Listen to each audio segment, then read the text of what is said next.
네, 오늘 설교의 제목은 세상의 심판대에 위에선 기독교라는 제목으로 여러분과 함께 말씀을 나누기를 원합니다. 세상의 심판대에 위에선 기독교라는 제목입니다. 그 신화적 세계관에서 이성적 세계관으로 옮겨가는데 그리스의 철학자들이 끼치는 영향이 굉장히 컸다고 할 수 있습니다. 신화적 세계관, 즉 주술적 세계관은 사람들의 두려움과 또 공포를 이용해서 사람들을 지배하고 있었기 때문에 이 변화는 바람직한 방향의 변화였다고 할 수 있습니다. 그런데 우리가 알아야 되는 건 한 가지는 이 주술적 세계관으로부터 사람들을 해방한 것은 그리스 철학만이 아니었습니다. 성경은 이 세상이 하나님의 창조물임을 선언합니다. 그래서 창세기는 이 주술적 세계관으로부터 사람들을 해방시키는 가장 결정적인 역할을 한 문서라고 할 수 있습니다. 성경이 이 세상이 하나님의 창조물이라고 선포한 것은 인간에게 두려움과 공포의 대상이었던 자연, 즉 이 세계가 하나님의 사랑과 아름다우심으로 충만한 세계라는 것을 보여주었습니다. 뿐만 아니라 이 창세기는 자연은 우리의 숭배의 대상 혹은 두려워해야 될 대상 혹은 공포의 대상이 아니라 오히려 하나님의 뜻 안에서 지배해야 될 대상, 또 뿐만 아니라 하나님의 뜻대로 다스릴 뿐만 아니라 돌봄의 대상이라고까지 말합니다. 그러니까 성경의 세계에서는 더 이상 자연은 인간을 두렵게 하거나 공포스럽게 할 수 있는 게 아니라는 거예요. 그래서 성경의 세계는 오히려 이 세계는 하나님의 장엄으로 가득한 세계, 또 하나님의 넘치는 사랑으로 가득 찬 세계라는 것을 우리들에게 가르치고 있습니다. 그래서 이 성경, 또 여러분 아시겠지만 이집트에서 노예 생활하던 그 이집트 세계는 얼마나 신화로 가득 찬 세계였고 신화가 지배하는 세계였습니까?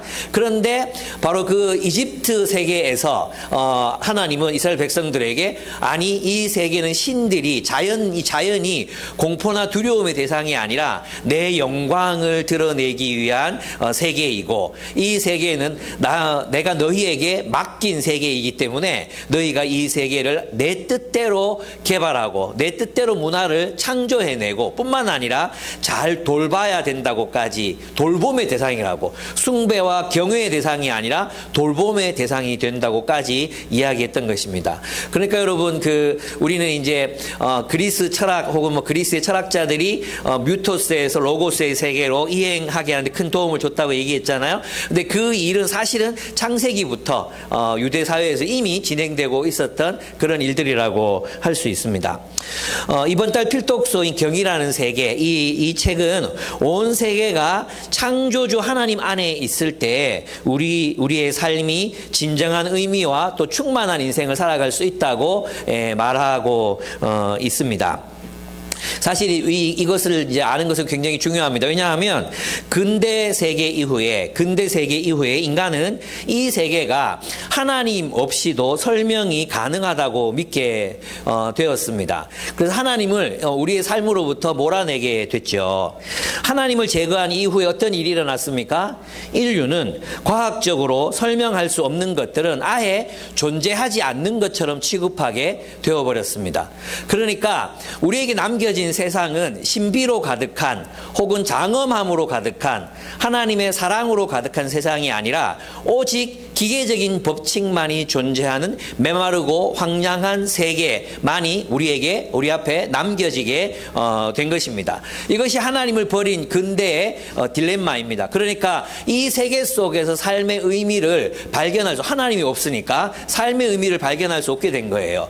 그럼 어떻게 해야 되겠습니까? 스스로 삶의 의미를 찾아야 되겠죠. 스스로 나는 이것이 삶의 의미라고 결정해야 되는 상태에 도달하게 된 것입니다. 과거에는 여러분 우리가 이 세상이 하나님께서 창조하셨다는 말의 의미는 뭐냐 하면 온 세계 가운데 하나님의 장엄함, 하나님의 위대함이 스며져 있잖아요. 하나님의 성품이 스며들어 있잖아요.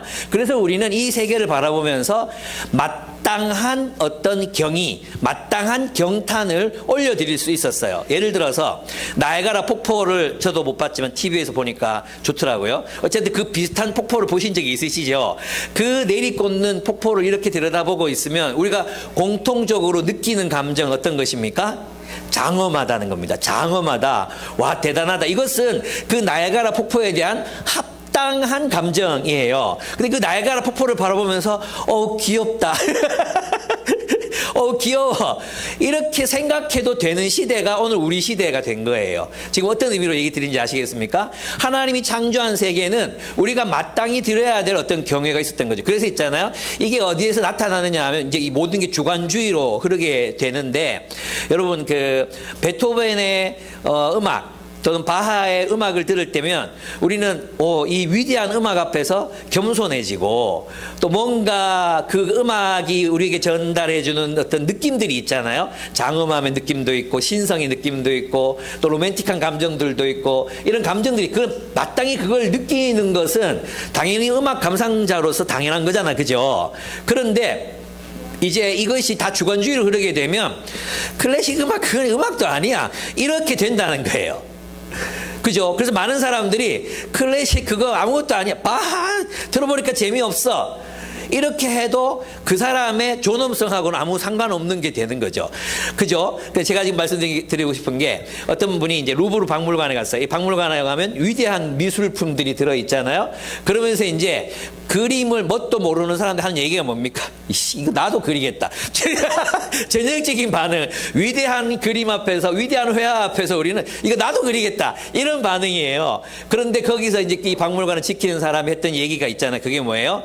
이 박물관은 미술품을 판단하는 자리가 아니라 미술품 앞에서 당신의 자질이 판단받는 자리라고. 그 위대한 미술품, 뭣도 아니야, 이렇게 얘기하면 지 쪼가 떨어지는 거지. 내 말이 이해됩니까? 그런데 하나님이 이 세상을 창조하셨다는 의미에는 바로 그런 의미가 있습니다. 우리가 모든 이 세상을 바라보면서 세상에 합당한 경의를 드리는 거예요. 그런데 있잖아요, 하나님을 제거해버리고 나면 이 세상에 뭐만 남습니까? 우리는 기독교인들 뭘 믿냐 하면 하나님이 넘치는 사랑으로 이 세상을 창조하셨다고 믿거든요. 예, 우리 안에 음악가들은 우리 안에 악상이 떠오를 때 그 넘치는 그 영감 때문에 노래를 작곡합니다. 맞습니까?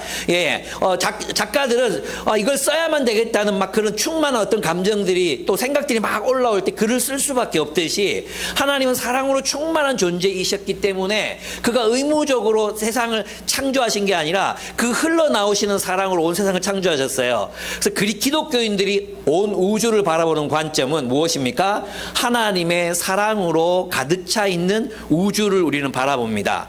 별을 바라볼 때도 저 별빛들을 하나님께서 우리를 사랑하셨기 때문에 저 어마어마한 거리에 있는 저 별빛들을 우리를 위해 창조하셨다고 우리는 사랑을 느낍니다. 그러나 하나님을 여기에서 다 제거해버리고 하나님을 벗겨내고 나면 무엇만 남습니까? 절대 온도, 절대 냉기. 온 우주는 냉기로 가득 차 있습니다.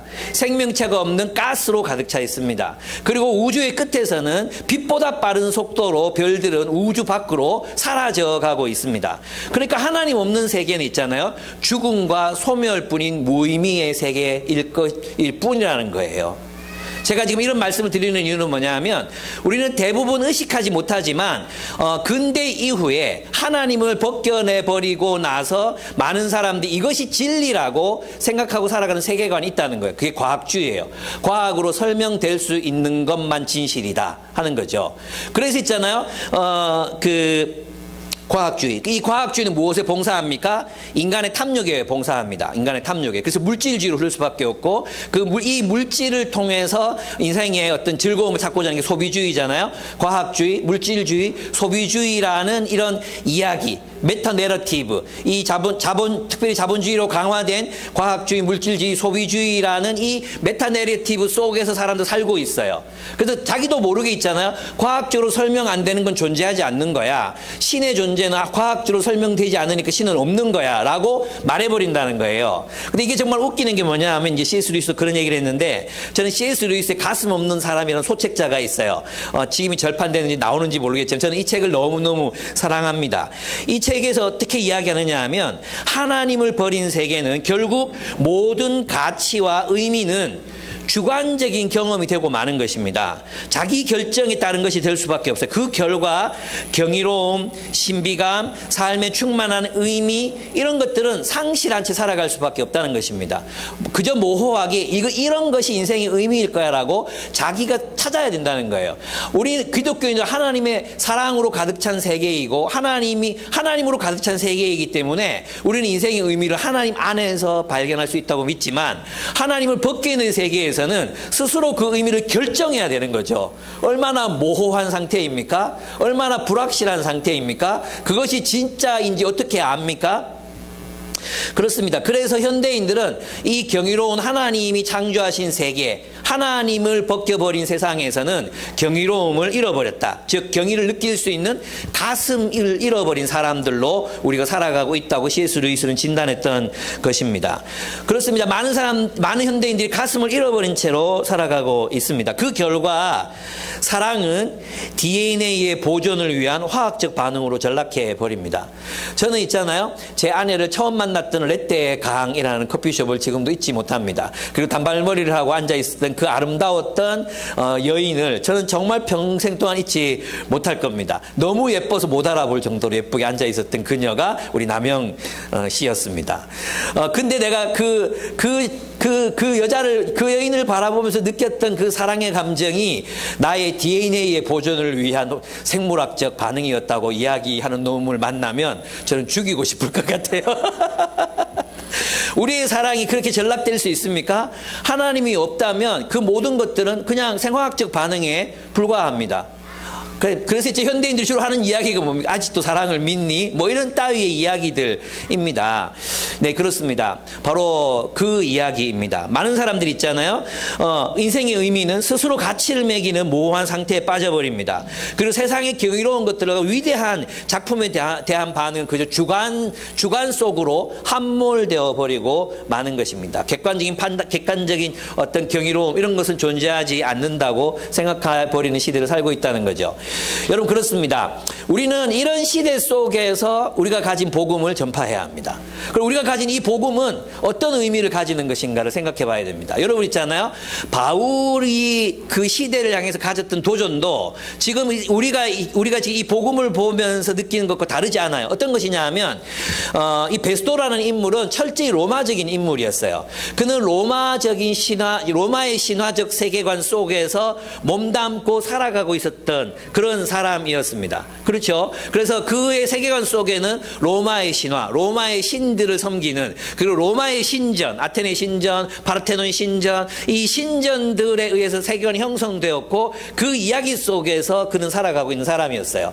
근데 바로 그 베스도 앞에서 바울은 유대 기독교, 즉 하나님께서 이 세상에서 말씀하시고 약속하시고 일하고 계시는 그 하나님의 이야기를 들려주고 있습니다. 그리고 그 하나님의 이야기는 추상적인 이야기가 아니라 역사 속에서, 역사 한복판에서 사람들에게 이 베스도 각하여, 이 일은 세상 어느 구석탱이에서 일어난 일이 아닙니다. 당신도 탐구해 보시면, 당신도 경험했고 보았고 관찰할 수 있는 그런 모든 사람들이 알고 있는 이야기입니다 라고 도전하면서 로마의 이야기를 버리고 하나님의 이야기로 돌아오라고, 어둠에서 빛으로 나오라고 강조하고 있는 것입니다. 여러분 있잖아요, 또 우리랑 굉장히 닮은 인물이 이 본문에 나옵니다. 누군지 아십니까? 아그리빠입니다. 아그리빠는 반쪽 유대인이고 반쪽 로마인입니다. 그럼 혼혈, 그 할아버지 헤롯이 반쪽이었거든요. 근데 이 사람도 똑같아요. 그래서 유대교를 알고 있어요. 유대교 예언도 알고 있어요. 그러나 또 로마의 친위대로서 로마에도 충성스러운 사람이었습니다. 그는 로마와 유대 사이에서 그 사이를 왔다 갔다 했던 사람이에요. 한 발은 로마에, 한 발은 유대교에, 이렇게 발을 딛고 자신의 생존을 위해서 살아가고 있는 사람이었습니다. 그 아그리빠에게도 바울은 동일하게 당신도 나와 같이 되기를 원합니다. 내가 결박당한 것 외에는 당신도 나와 같이 되기를 원합니다. 내가 속한 이야기, 이야기, 하나님의 이야기, 이 세상의 역사를 인간이 하나님을 버리고 타락하고 그래서 깨어지고 구부러진 이 세상을 바로잡으시려는 하나님의 역사가 지금도 진행되고 있고 진행되었고 앞으로도 완성할 것이라는 그 소망이 분명히 있으니 당신도 나와 같이 되기를 원합니다라고 이야기하고 있습니다. 여러분, 기독교 신앙을 가진다는 것은 바로 이 하나님의 이야기를 자신의 이야기로 선택해 살아가는 것을 의미해요. 예. 그럼 우리는 있잖아요. 우리가 왜 사냐고 사람들이 물을 때에는 우리 하나님의 이야기 속에서 내 인생의 의미를 말할 수 있어야 돼. 우리 청소년 수련회 가서 아이들이 주로 하는 질문이 뭔지 아십니까? 우리 이제 너 왜 사냐고 이제 리더들이 막 도전합니다. 너 왜 사냐고 물었습니다. 살아있으니까 살지요. 이게 대부분 아이들이 살아있으니까 사는데요. 모르겠는데요. 네, 이렇게 대답합니다. 근데 뜻밖의 이러한 대답들은 많은 그리스도인 성인들에게서도 나타나는 대답이라는 거예요. 왜 삽니까? 라고 물었을 때 우리 여러분 왜 삽니까? 여러분의 삶의 의미는 무엇입니까? 여러분 어느 세계에 속해서 살아가고 있습니까? 어쩌면 우리 예수를 믿으면서도 있잖아요. 우리는 굉장히 과학주의적인 그런 세계 속에서 예배하고 있을지도 몰라요. 우리가 오늘 이 예배 드립니다. 그죠? 성령께서 이 공간에 충만하게 임하고 계십니다. 보좌로부터 흘러나오는 생수가 지금 여기에서부터 흘러가고 있습니다. 천사들이 우리 주변을 날며 우리와 함께 예배드리고 있습니다. 하나님이 우리의 예배를 들으십니다. 하나님이 나를 통해 여러분에게 말씀하고 계십니다. 우리의 모든 이루어진 이 세상의 일들은 성사적인 것들입니다. 그런데도 우리는 마치 이 모든 것들이 그저 인간적인 차원에서 물질적인 차원에서 이루어진다고 믿고 살아가고 있지는 않습니까?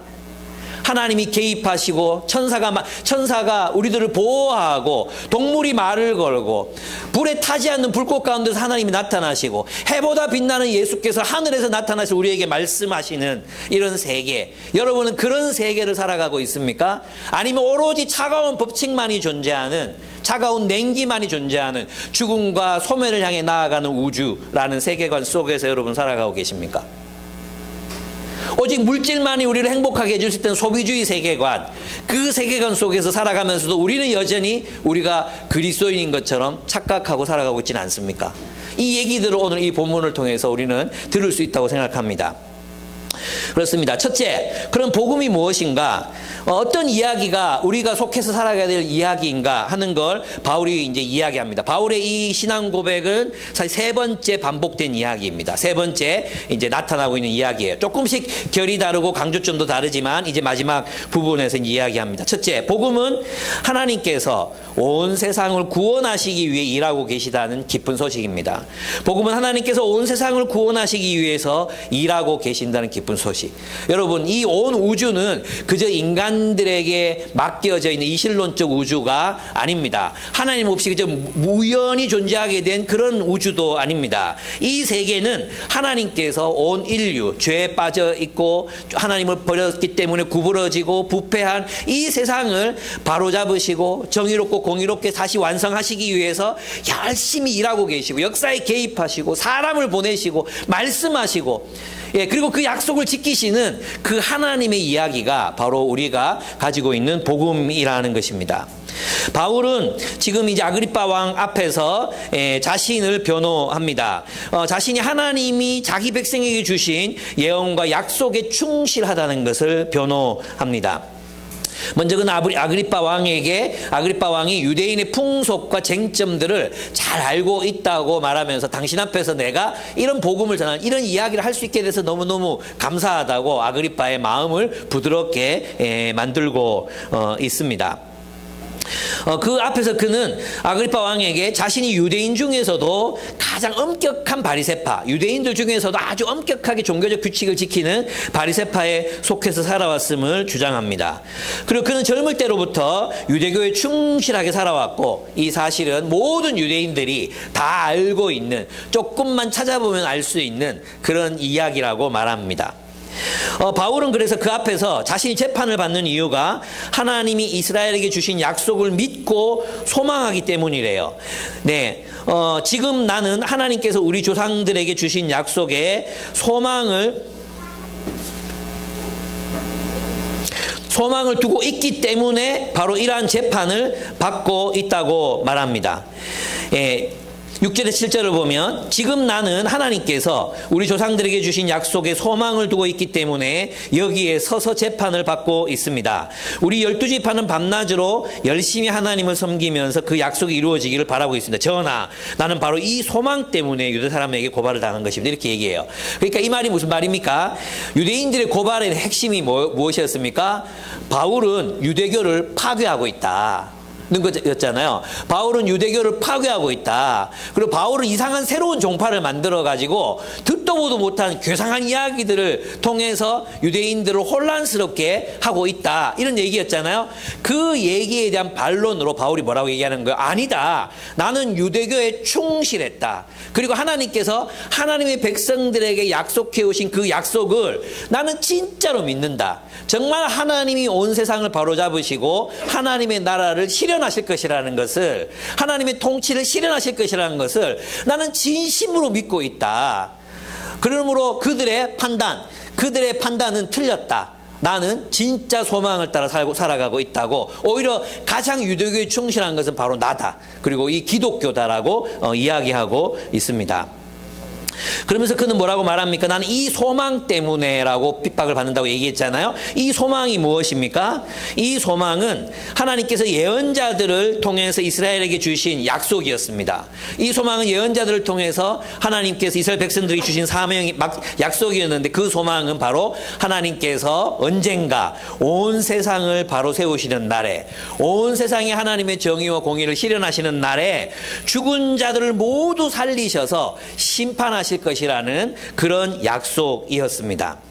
하나님은 아브라함에게, 여러분, 하나님의 의로운 자들을 마지막 날에 부활케 하셔서 하나님의 나라에 들어가게 하실 것이다. 이게 사도 바울이 바라봤던 소망이었다는 거예요. 소망. 바울의 소망, 그 유대인들의 소망, 하나님 백성들의 소망이 무엇이었는가? 하나님께서 마지막 날에 온 세상을 하나님의 정의와 공의로 올바르게 세우시고, 그리고 하나님의 의로운 자들을 그 나라에 들어가게 하셔서 유업을 있게 하실 것이다. 이게 사도 바울이 생각했던 소망이었고 유대인들의 소망이란 말이에요. 여기 다 공감할 수 있는 소망이었어요. 그죠? 그런데 여러분 살펴보십시오. 바울은 하나님의 말씀을 믿고 하나님의 나라가 이루어질 거라는 것을 믿고 살았지만, 아브라함은 하나님의 나라를 유업으로 받지 못했어요. 하나님이 약속하신 하나님의 땅을 받지도 못하고 죽었어요. 맞죠? 그리고 수많은 구약의 백성들, 하나님의 나라를 약속받았잖아. 하나님이 너는 내 백성이 되라. 내가 너에게 하나님의 나라를 유업으로 주겠다. 약속하셨잖아요. 그런데 수많은 경건하게 살았던 사람들, 의롭게 살았던 사람들, 하나님을 위해서 외쳤던 예언자들 다 어떻게 죽었습니까? 톱으로 썰려 죽고, 돌에 맞아 죽고, 목베임 당해서 죽고, 다 죽었어요. 다 죽은 건 아니죠. 예, 어쨌든 고난을 많이 당했어요. 그러면 어떤 의문들이 생기겠습니까? 하나님께서 하나님의 백성들에게 뭘 주시겠다 약속하셨잖아요. 하나님 나라를 주시겠다 약속하셨잖아요. 그래서 그들은 부활을 소망했던 것입니다. 그리고 예언자들은, 하나님께 계시를 받은 예언자들은 하나님께서 그들을 부활시키셔서 하나님 나라에 들어가게 하겠다. 하나님 나라를, 다니엘서 12장 2절 3절 거기에서도 하나님께서 의로운 자들을 하나님의 나라를 유업으로 주겠다고 약속하셨던 것입니다. 그러니까 부활은 하나님의 약속을 지키시는 하나님의 나라를 약속하신 하나님을 믿는다면 부활은 필연적인 결론으로 도출될 수밖에 없는 그런 사상이었던 거예요. 그리고 실제로 예언자들은 부활에 대한 약속을 했습니다.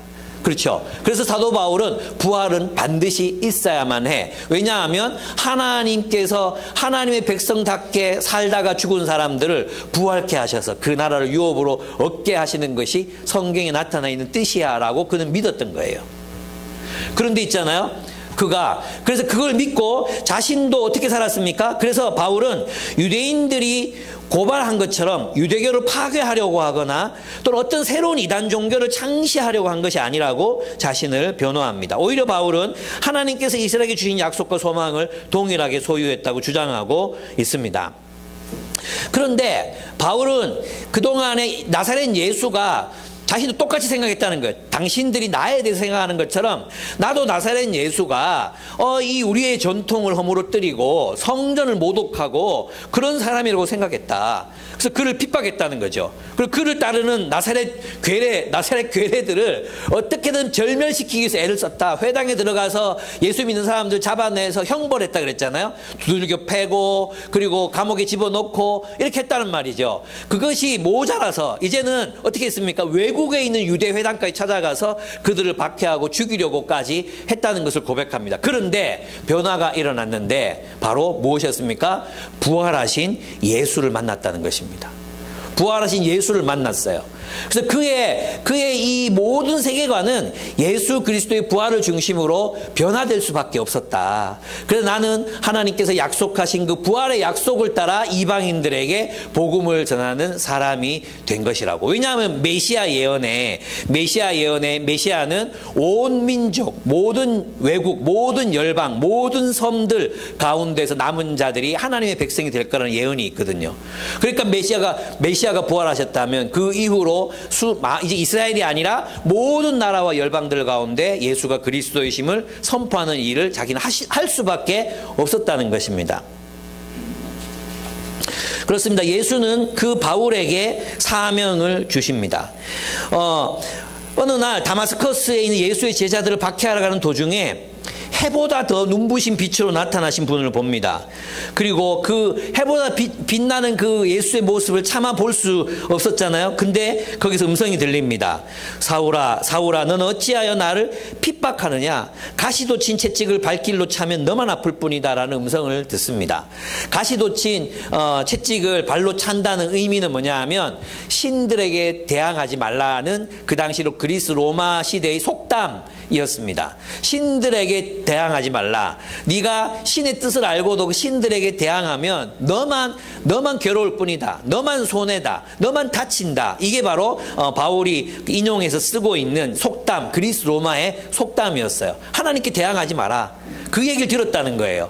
그리고 그 하늘에서 나타난 그 음성이 내가 너로 하여금 이방에 빛을 전하는 사람이 되게 하겠다. 어둠에서 빛으로, 사탄의 세력에서 하나님의 통치로, 그리고 용서받게 하셔서 용서받지 못한 심판의 상태에 놓여있던 자들이 용서받아서 하나님의 백성의 공동체가 되게 하는 일에 내가 너를 쓰겠다는 음성을 들었다고 고백합니다. 그렇습니다. 그래서 두 번째로 복음은 하나님의 위대한 이야기가 역사 속에서 성취되고 있다는 기쁜 소식입니다. 여러분, 그래서 우리는 있잖아요. 우리 이 세상의 역사를 바라볼 때 단순히 그냥 왕들의 역사, 왕들이 이루어가는 그런 역사로 보는 게 아닙니다. 그리고 뭐 권력 다툼 이런 관점으로 보는 게 아닙니다. 우리는 이 세상의 역사를 바라볼 때 하나님께서 사람들을 구원하시기 위해서 말씀하시고 비전을 보여주시고 일하고 계시는 하나님의 이야기, 그 이야기, 하나님이 이 역사 속에서 일하고 계시다는 그 하나님의 이야기가 우리에게는 복음이라는 거예요. 만약에 하나님이 살아계시는데, 신이 있는데 이실론의 주장처럼 그 신이 이 지구를 버려놓고 온 우주를 버려놓고 딴 데 가서 헛짓하고 있어. 저 하늘에서 천상의 잔치를 벌이고 있고 니네 이 지구에 사는 너희들이 알아서 살아라. 이렇다면 우리는 절망할 수밖에 없어요. 하나님이 없다면, 하나님께서 이 세계를 하나님의 정의와 공의 또 사랑으로 완성시키신다는 그 약속이 없다면 우리는 기후위기로 다 타 죽을 수밖에 없고, 이 세상을 핵전쟁으로 다 끝날 수밖에 없고, 인생은 궁극적인 의미를 찾다가 좌절한 채로 허무하게 죽어갈 수밖에 없는 것이 우리 인생이라는 것입니다. 그런데 하나님 살아계시다는 것, 살아계실 뿐만 아니라 우리의 구원을 위해서 일하고 계시다는 것, 말씀하시고 예언자들을 보내시고 친히 몸을 입고 오시고 십자가에 달려 죽으시고 부활하시고 성도들을 세우시고 교회를 세우셔서 또 하나님의 역사를 이루어 가시고 계시다는 이 사실, 부활 사건 그 한 가지만 봐도 하나님께서 정말로 이 세상을 올바르게 바로잡으시기 위해서 일하고 계시는구나, 일어나셨구나, 그 소망 때문에 바울은 그 이야기에 가담한 사람으로 그 이야기에 참여해서 살아갈 수밖에 없었다는 거예요. 여기 희망이 있는 거죠. 그래서 있잖아요, 바울의 주장은 이거예요. 우리가 그토록 기다려왔던 그 소망이 우리 눈앞에서 이루어졌다. 베스도 각하여, 이 일은 세상 어느 귀퉁이에서 남모르게 일어나는 일이 아닙니다. 모든 사람들이 다 알죠. 예수께서 오셨습니다. 그리고 죽은 사람을 살리셨습니다. 자신이 죽었다가 살아나셨습니다. 물로 포도주를 만드셨습니다. 죽은 나사로 살아서 일어납니다. 오병이어의 기적이 일어났습니다. 이 사실은 베스도 각하도 당신도 다 아는 바가 아닙니까? 역사 속에서 하나님이 지금 일하고 계십니다. 하나님이 지금 온 세상을 정의와 공의로운 세상을 만들어 가실 것입니다. 궁극적으로 하나님께서는 온 우주의 종말이 그저 소멸되고 핵전쟁으로 파멸하는 게 아니라 하나님께서 이 세계의 종말을 완벽하게 아름답게 끝맺음하실 것입니다. 그러므로 당신도 이 이야기에 들어오시기 바랍니다. 당신도 나와 같이 되기를 원합니다라고 주장할 수 있었던 것입니다. 이 이야기가 우리가 믿고 있는 복음의 이야기입니다. 또 세 번째, 복음은 우리가 위대한 하나님의 이야기에, 그 이야기에 참여할 수 있다는 기쁜 소식입니다. 여러분, 바울은 이후에 하늘에서 주신 사명에 순종하게 된 것을 변호합니다. 바울은 하늘에서 빛 가운데 말씀하신 그 명령에 순종했습니다. 그래서 그는 먼저 다메섹, 예루살렘, 그리고 온 유대와 나아가서 이방인들에게 회개하고 하나님께 돌아와 회개에 합당한 열매를 맺으라고 선포했습니다. 유대인들은 그런 자신을 죽이려 한다고 그는 자신을 변호하고 있습니다. 그는 하늘에서 들려온 신적 명령에 순명했을 뿐이라는 것입니다. 그렇습니다. 그가 한 일은 바로 모세와 예언자들이 되리라고 한 일로서 메시아의 죽음과 부활이었습니다. 23절을 한번 같이 읽어보겠습니다. 23절 한번 같이 읽었으면 좋겠어요. 23절 시작. 그것은 곧 그리스도는 고난을 당하셔야 한다는 것과 그는 죽은 사람들 가운데서 가장 먼저 부활하신 분이 되셔서 이스라엘 백성과 이방 사람들에게 빛을 선포하시리라는 것입니다. 바울은 유대교의 그 신앙, 하나님이 이 세상을 바로잡으시기 위해서 메시아를 보내시고 죽은 사람을 다시 살리셔서 온 세상을 심판하실 거라는 그 일이 예수 그리스도의 부활과 동시에 이루어지고 있음을 보았기 때문에 자신은 이 복음을 전파하지 않을 수 없다고 고백하고 있는 것입니다. 그렇습니다. 바울은 유대교와 다른 것을 말하는 게 아니라 바로 그 유대교의 소망 때문에 나는 성취되고 있는 그 하나님 나라의 약속, 그것을 내 것으로 삼고 그 하나님의 이야기에 그 이야기를 내 이야기로 삼아 내가 그 이야기에 참여하게 되었습니다라고 고백하는 것이죠. 이것이 우리 그리스도의 삶의 의미입니다. 우리 그리스도인들은 하나님의 거대한 메타 내러티브가 이렇게 흘러가고 있을 때 우리의 삶의 의미는 그 이야기 속에 내가 어떤 이야기로 참여하는가 하는 것입니다.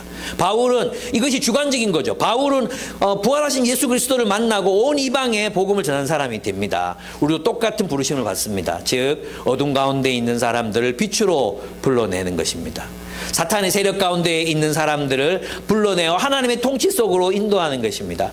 하나님의 백성이 되어 하나님 나라의 유업을 받게 하는 것, 세상의 빛으로 살아가는 것, 그것이 바로 우리들이 해야 되는 일이라는 거죠. 그렇습니다. 이 바울의 복음 선포는 이 세상의 지배자들을 도전했습니다. 바울이 말한 이 일은 당대 세계에 널리 알려진 사실이었습니다. 그리고 아그리빠는 예언자들이 말한 메시아 예언을 알고 있었습니다. 일어난 사건 그리고 예언자들의 예언은 바울의 증언과도 같이 예수가 그리스도이심을 명확하게 보여주고 있었습니다. 그래서 바울은 아그리빠 왕 앞에서, 베스도 앞에서 이 세상 지배자들도 자신이 결박을 당한 것 외에는 당신들도 나와 같이 되기를 원한다고 빈다고 고백하고 있습니다. 그렇습니다. 우리가 믿고 우리의 몸을 담그고 살아가는 이 이야기는 세상에서 유일무이한 메타 내러티브입니다. 이것은 유일한 이야기, 오직 우리의 인생을 참으로 의미 있게 만들 수 있는 유일한 이야기가 바로 이 하나님의 이야기입니다. 우리의 이야기. 우리는 이 이야기에 연결되어 우리의 이야기를 살아갈 수 있게 됩니다. 이 거대한 이야기 속에서 하나님은 우리의 인생을, 우리가 이 하나님 나라의 이야기에 참여해서 살아갈 때 우리의 인생을 의미롭다, 너 참 가치 있다, 너의 삶은 영원한 의미를 가진다고 말씀해 주실 수 있습니다. 이 하나님 안에서 의미를 발견하지 못한 사람들은 결국 자기가 그 의미를 결정해야 합니다. 그것이 진정한 의미인지는 아무도 확인해 줄 수 없습니다. 그저 자기가 그렇게 모호하게 믿고 살다가 그냥 갈 뿐입니다. 예. 여러분 그 왜 반지의 제왕 아시죠? 반지의 제왕. 반지의 제왕에 보면 프로도가 이 반지 원정대를 꾸려가지고 이 절대 반지, 악의 근원이 이 절대 반지, 절대 권력이기도 하고 절대적인 욕망이기도 한 이런 절대 반지를 파괴하기 위해서 프로도와 또 누구죠? 한 명이 더 막 이렇게 샘이 같이 막 이렇게 올라가잖아요. 이 프로도와 샘을 보호하기 위해서 뭐가 형성이 됩니까? 반지 원정대, 그 군대 있잖아. 레골라스도 나오고 막 있죠. 그런 어떤 원정대가 꾸려집니다. 그리고 경쟁을 벌이게 되죠. 우리가 하나님 나라의 이야기에 참여한다는 것은 바로 그 하나님의 전사로 하나님 나라의 이야기 속에 참여해서 이 세상을 구원하시는 하나님의 이야기에 참여한다는 이야기입니다. 이 세상에 하나님의 정의와 공의의 통치를 실현하시려는 하나님의 이야기에 우리의 삶을 보태는 것입니다. 그래서 이 세상에서 고통받고 소외되고 힘들어하는 사람들, 그들에게로 가라고 하시는 하나님의 이야기에 복종하고 그들에게로 다가가서 하나님의 이야기의 일부가 되는 것. 하나님이 이 세상에서 하시려고 하시는 그 이야기, 하나님이 이 세상에서 이루시기를 원하시는 그 일에 우리가 하나님을 대신해 참여하는 것, 그것이 바로 복음 그 자체라고 할 수 있습니다. 여러분, 이제 여러분이 한번 비교해 보시기 바랍니다. 과학주의, 소비주의, 물질주의로 대표되는 우리 시대의 세계관과 우리가 믿는 하나님이 살아계시며 이 세계는 하나님의 성품과 위대함이 드러나 있는 경의로 가득 찬 세계라는 사실 중에서 무엇이 우리의 삶을 더 풍성하게 하겠습니까? 우리는 하나님이 이 세상의 창조주이심을 믿습니다. 하나님은 넘치는 사랑으로 이 세상을 사랑과 경이로운 세계로 창조하셨습니다. 그러므로 우리는 온 우주와 생명들에게서 합당한 경의와 하나님의 사랑을 느낄 수 있습니다. 이것이 우리가 믿는 복음입니다. 이 세계는 하나님의 영광, 하나님의 아름다우심, 하나님의 사랑으로 충만한 세계입니다. 이 세계는 그저 우연히 원자보다 더 작았던 우주, 이 우주가 팍 팽창해가지고 우연히 생겨난 우주, 우연히 생겨난 생명체들이 아니라는 것입니다. 이 세계는 하나님의 넘치는 사랑으로 충만한 세계이고 하나님의 영광과 성품이 드러나 있는 아름답고도 영광스러운 세계라는 것입니다. 우리는 그 세계 속에서 몸담고 살아갑니다. 이 이야기와 여러분이 아무 의미도 없는 세계, 아무 의미도 없이 우연히 나타난 세계 속에서 정말 우주 먼지처럼 잠깐 찰나처럼 존재한다가 사라져버리고 말, 그리고 그 이유는 아무것도 없는 이 세계관 속에서 무엇을 선택하시겠습니까? 이 하나님은 그저 이 세계를 만들어 놓고 이런 위대한 얘기가 있으니까 이 이야기가 없는 것보다 낫지 않겠니? 하나님이 없는 것보다 하나님 있는 게 낫잖아. 그러니까 이 이야기를 선택할 수밖에 없어.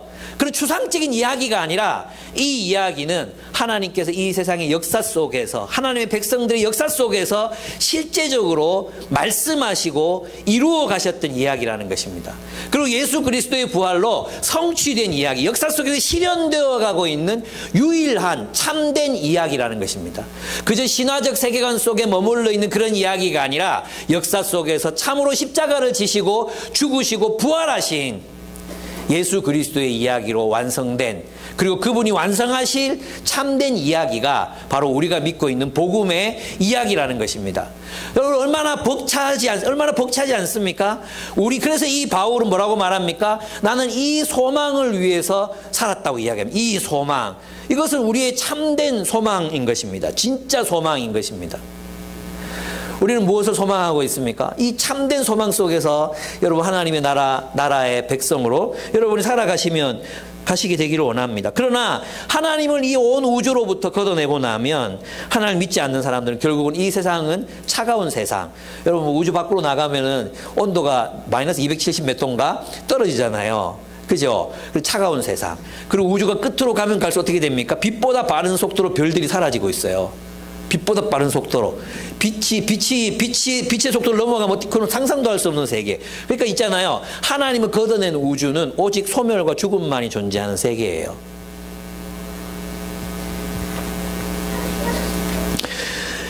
그렇죠. 그래서 이 세계는 우연히 만들어졌으며 차가운 법칙만이 운행하는 기계일 뿐입니다. 자연은 하나님의 영광, 아름다움, 그 선하심, 그 장엄함을 드러내기보다도 오직 약육강식의 폭력적인 질서만이 존재하는 그런 그런 세계일 뿐이라는 것입니다. 그러나 우리가 믿는 하나님은 이 세계를 올바르게 세워가실 하나님이십니다. 우리가 믿는 하나님은 말씀하시는 하나님이십니다. 하나님은 침묵하시는 신이 아닙니다.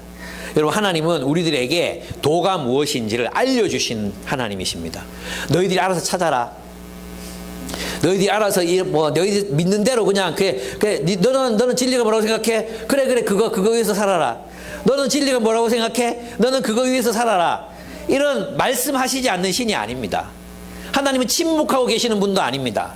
하나님은 우리에게 어떤 인생이 의미로운 인생인지, 어떤 인생이 충만한 인생인지, 어떻게 살아야 풍성해지는지를 말씀하시는, 거기 계시며 말씀하시는 하나님이 우리가 믿는 하나님이십니다.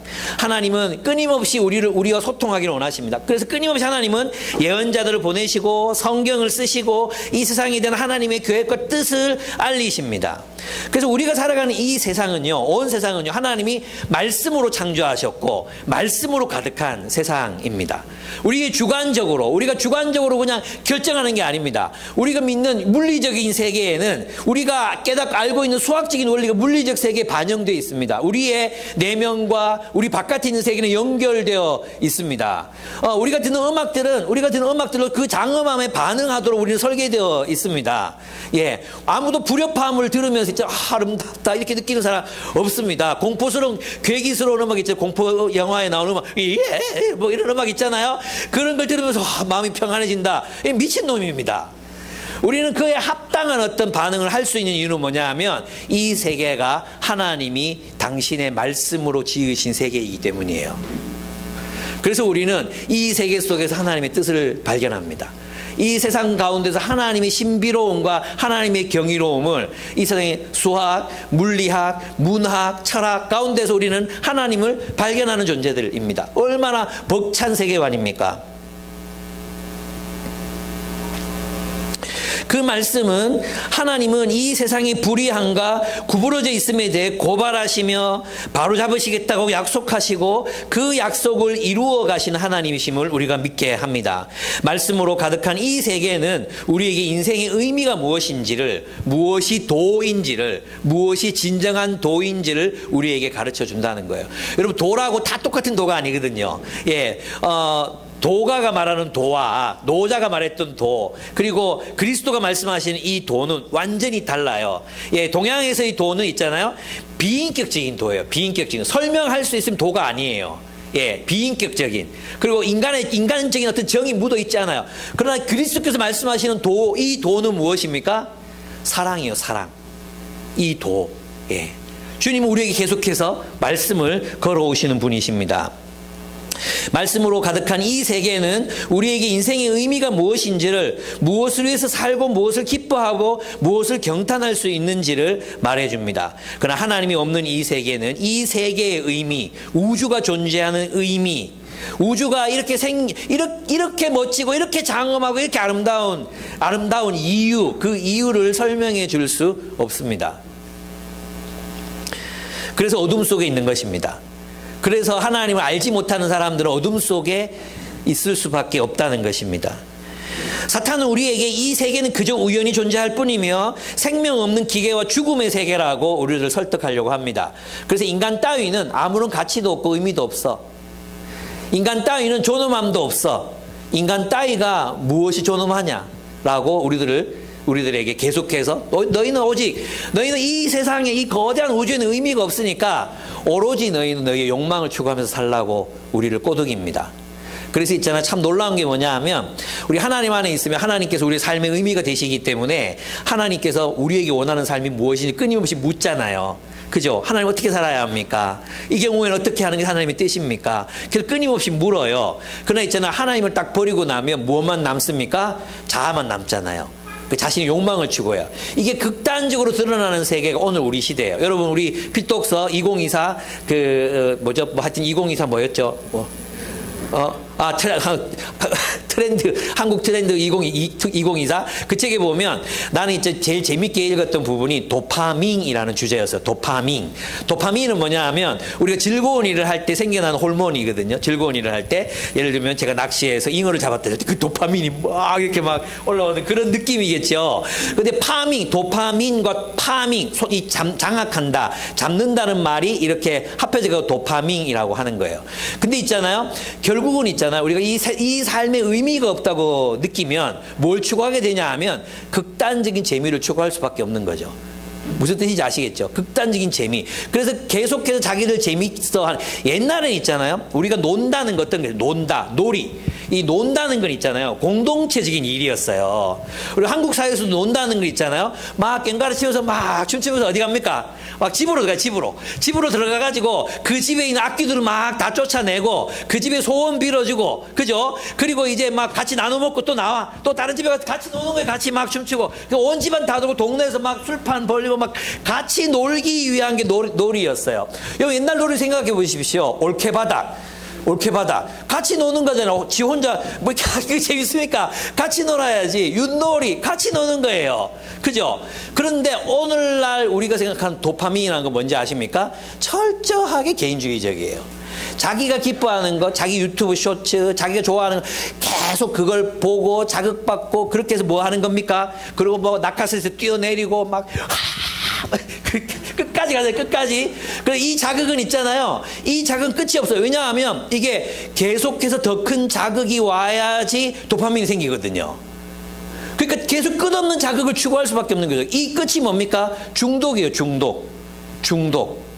결국 있잖아요. 하나님 없는 세계에서 인간이 추구하는 하나님이 없으면 결국은 자신의 욕망을 추구하는 삶을 살 수밖에 없는데 그 욕망의 끝자락은 도파민에 사로잡힌 상태.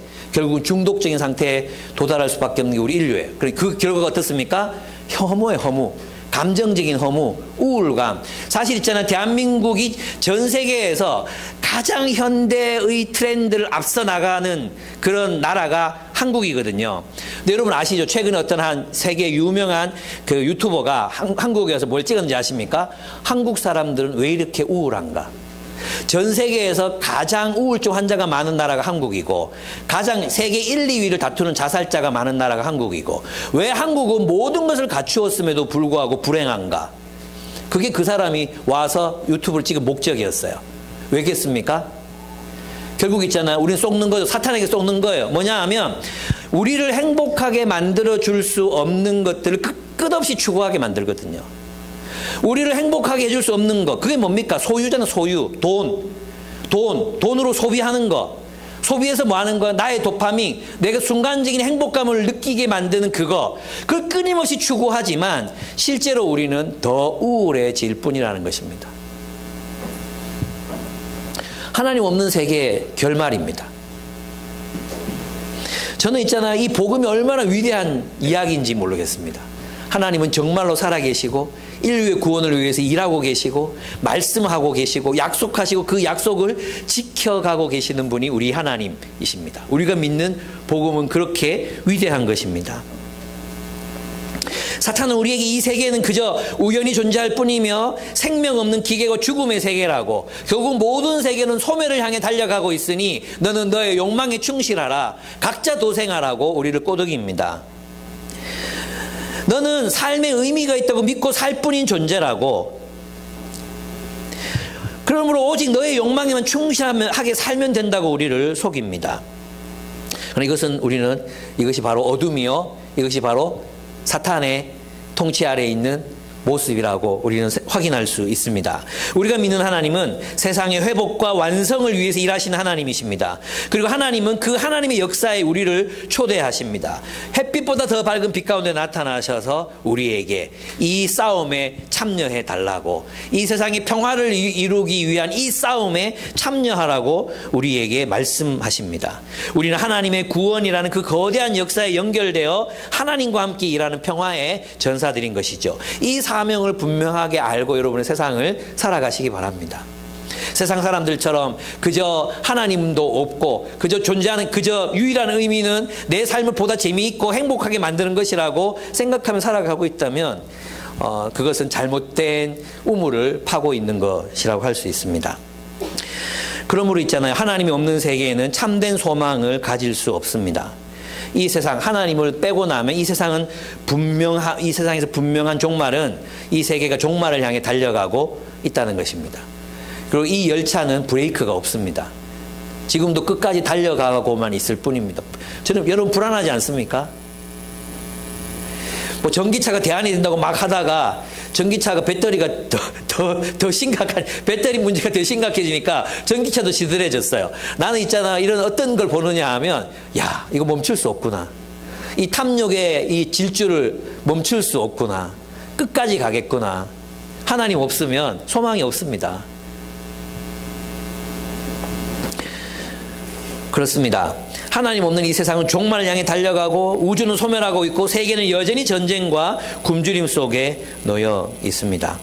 그러나 여러분, 우리가 믿는 이 세계는 우리 방금 말씀드렸던 오직 법칙만 존재하는 벌거숭이, 천둥 벌거숭이의 그런 어떤 기계적인 세계가 아닙니다.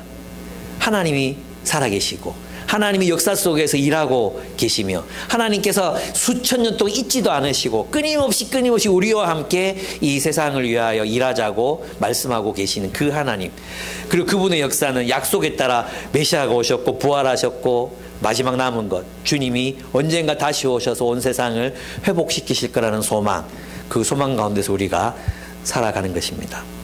그렇습니다, 여러분. 우리가 믿는 이 세계는요, 주술적인 세계는 아니에요. 그죠? 우리는 이 주술적인 세계로부터 벗어났어요. 이 자연의, 그래서 여러분 이 세상을 두려워하지 마세요.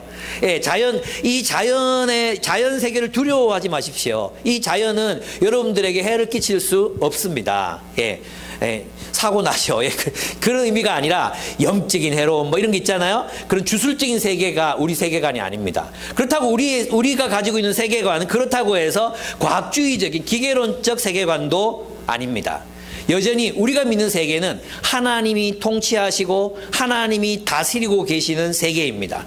하나님의 성품과 영광이 온 우주 가운데 새겨져서 나타나는, 그래서 그 아름다움 속으로 들어가고 그 아름다움을 경험하고 그 아름다움을 누릴 수 있는 세계가 우리가 몸담고 살아가는 하나님의 세계라는 것입니다.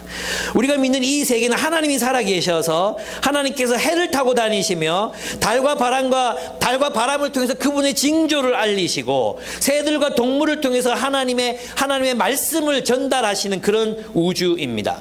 우리가 믿는 이 세계는 하나님의 사랑과 영광 그리고 아름다움으로 충만한 하나님의 세계입니다. 우리가 믿는 이 세계는 천사들이 우리와 함께 거하며 하나님이 보내신 예언자들을 통해서 여전히 하나님이 우리에게 말씀을 전하고 계시고, 예, 타지 않는 불꽃 가운데서 나타나셔서 말씀하시며 지금도 예수 그리스도의 보좌로부터 생수의 강물과 같은 말씀의 강물이 흘러나서 우리의 영혼을 살게 하고 우리의 삶을 살리게 하는 그런 성사적인 세계, 하나님의 거룩한 세계, 우리의 눈으로만 보고 과학으로만 확인되는 것이 아니라 하나님이 창조하신 이 세계, 오직 우리의 영혼으로만 보고 느낄 수 있는 그 세계를 이 땅에서 살아갑니다. 그렇습니다. 하나님의 예언이 역사 속에서 성취되고 있는 희망으로 가득 찬 세계, 이 경이로운 세계를 사는 사람들이 바로 그리스도인이라고 할 수 있습니다. 이 바울의 도전 앞에서 로마의 세계관, 로마의 신화적 세계관, 주술적 세계관에 사로잡혀 있었던 베스도는 결단해야 했습니다. 그리고 어정쩡하게 유대와 로마의 양발을 짓고 어정쩡하게 자신의 생존과 자신의 부와 지위와 명예를 위해 살아가던 아그리빠는 바울의 이 도전을 듣고 그는 결단해야 했습니다. 아그리빠의 마음속에는 갈등이 일어났습니다. 네가 적은 말로 나를 그리스도인이 되게 하려는 도다. 이것이 비아냥이든 혹은 도전받은 사람의 움찔거림이든 어쨌든 바울의 말은 분명히 힘이 있었습니다. 네, 당신도 나와 같이 되기를 원합니다 라고 바울은 그의 설교를 끝맺습니다. 이후에 어떤 일이 일어난지는 우리는 알 수 없습니다. 여러분 이 경이로운 세계를 여러분의 삶에서 회복하셨으면 좋겠어요. 예. 어느 날 여러분이 키우던 고양이가 여러분에게 말을 걸지도 모릅니다. 큐티해라. 어떨 때는 여러분 있잖아요. 여러분이 키우고 있는 식물이 꽃을 피우고 하나님이 너를 사랑하신다라고 말할지도 모릅니다. 하나님께서 한낮에 대낮에 빛 가운데 나타나셔서 여러분에게 말을 걸어올지도 모릅니다. 여러분이 어느 날 만났던 그 사람이 하늘에서 보낸 천사일지도 모릅니다. 지금도 여러분 하나님께서는 미련한 나를 통해서 하나님의 영이 여러분에게로 말씀하고 계신지도 모릅니다. 우리가 함께 찬양을 드릴 때 하나님께서 우리와 함께 덩실덩실 춤을 추고 계신 세계가 우리가 믿는 세계입니다. 예, 여러분은 이 과학주의적인 세계관, 물질주의적인 세계관, 그래서 소비주의로 전락할 수밖에 없는 세계관, 그 세계관과 그리스도께서 우리에게 가져오신 이 새로운 세계의 세계관 비교해 보십시오. 예, 저는 사랑이라는 것을 DNA의 보존을 위한 생화학적 반응이라고 하는 그 세계 속에 살고 싶지 않습니다. 저는 여전히 하나님께서 달을 통해 말씀하시고 태양을 통해 말씀하시고 새들을 통해 우리를 기쁘게 하시고 저 하늘의 별들은 하나님이 우리를 사랑하셔서 창조하신 것이라고 쏟아지는 별빛을 바라보며 하나님의 무한하신 사랑을 느끼고 싶습니다. 저는 하나님께서 창조하신 아름다운 꽃송이들을 바라보면서 봄이 왔음을 느끼며 하나님이 언젠가 이 세상에 완전한 봄을 선물하실 것이라는 것을 기대하고 싶습니다. 나는 내가 키우는 고양이들이 정말 그르렁거리면서 내게 다가올 때 결국 종말의 날에 언젠가 우리는 사자와 어린 양과 호랑이와 뱀들과 함께, 뱀은 빼고 진정한 샬롬과 평화의 날을 누리게 될 거라는 것을 믿고 싶습니다. 그것이 우리가 믿고 살아가는 세계입니다. 얼마나 멋지고 얼마나 풍성하고 얼마나 의미로운 세계입니까? 우리가 받은 세계가 바로 그런 세계입니다. 아멘? 네, 우리 함께 기도하겠습니다. 네, 우리가 복음을 알고도 복음이 의미하는 바가 뭔지 몰라서 여전히 세상의 관점, 세상이 우리에게 말하는 그 관점 속에 살아가고 있을 때가 많습니다.